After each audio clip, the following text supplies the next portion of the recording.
Thank you, Mr. Speaker. And I want to thank the honourable member for his contribution to the debate here today.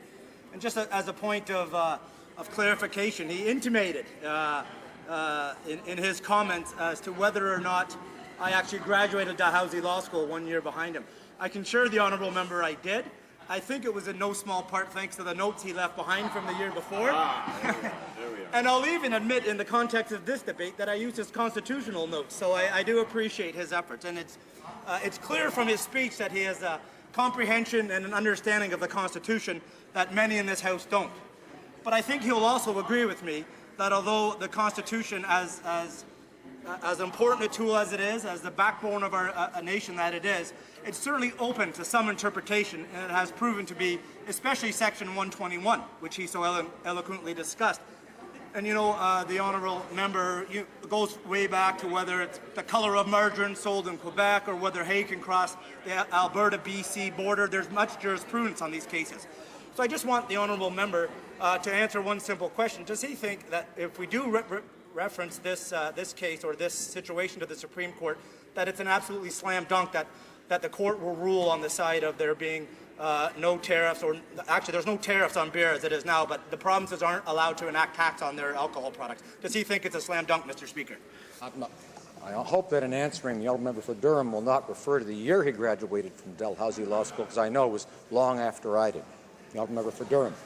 Well, Mr. Speaker, you carved the trail that the member from Newmarket Aurora and myself humbly walked behind. And my friend is an exceptional lawyer and was a member of a great law firm.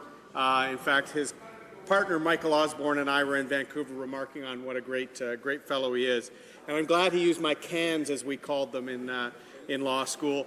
And perhaps we had beers in the Domus Legis together, and it might have been Alexander Keith's beer, made in the North End by the Hydrostones where I lived in Halifax, Mr. Speaker.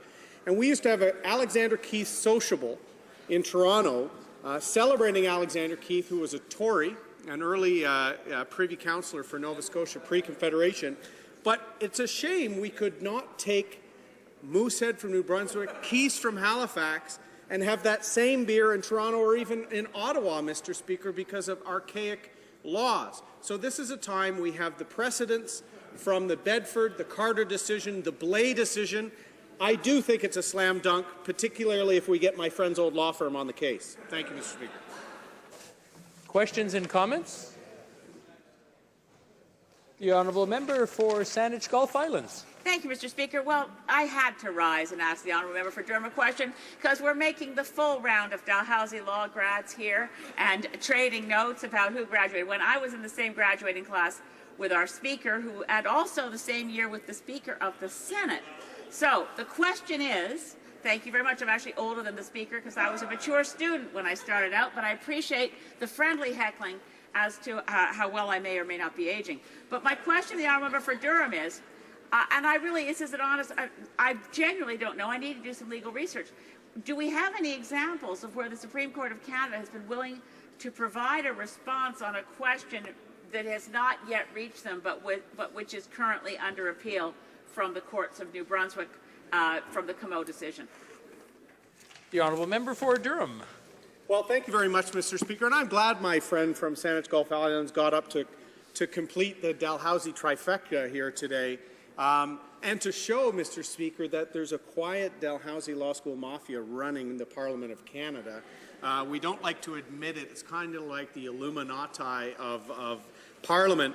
But she raises a great point on whether there has been a Supreme Court reference on a matter below, in the courts below in the Superior Court. I'd refer the honourable member to what the previous government did with respect to the Senate reference, where you go straight to the Supreme Court for a reference, and the government did that in part because of comments from the government of Prince Edward Island, who intimated that they would challenge a move to modernize the Senate, which the last government tried to do.